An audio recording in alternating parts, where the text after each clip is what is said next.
देखें, अगर हम फोर्टनाइटली प्राइसेस की बात करें, तो दोनों प्राइसेस, पेट्रोल प्राइसेस और डीजल प्राइसेस इंटरनेशनली, दोनों ही जो है वो डिक्लाइनिंग ट्रेंड पे रही हैं लास्ट फोर्टनाइटली में, करंट फोर्टनाइटली में।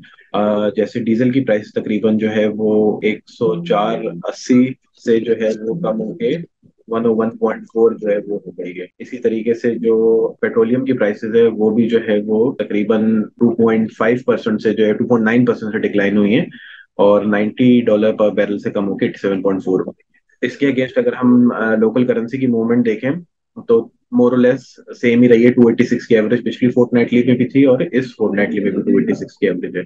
अब इसमें थोड़ी सी एक चेंज इस दफा ये एक्सपेक्टेड है कि जो पेट्रोल प्राइसेस है इस पे लास्ट टाइम तकरीबन ₹11 का जो है वो करेंसी एडजस्टमेंट जो है वो नेगेटिव थी।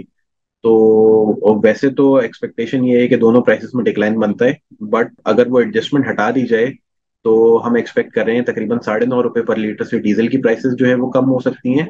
बट पेट्रोल की प्राइसेस जो है वो मोरलेस सेम रहेंगी, क्योंकि हमें ऐसा लगता है कि जो करेंसी एडजस्टमेंट नेगेटिव दी गई थी लास्ट फोर्टनाइटली में, वो या तो पॉजिटिव हो जाएगी या वो जो है वो तकरीबन जीरो के करीब हो जाएगी। तो जो वो उसका डिक्लाइन है वो वहां से एब्जॉर्ब हो जाएगा, और हम एक्सपेक्ट करते हैं कि पेट्रोल की प्राइसेस जो है वो अनचेंज रहेंगी।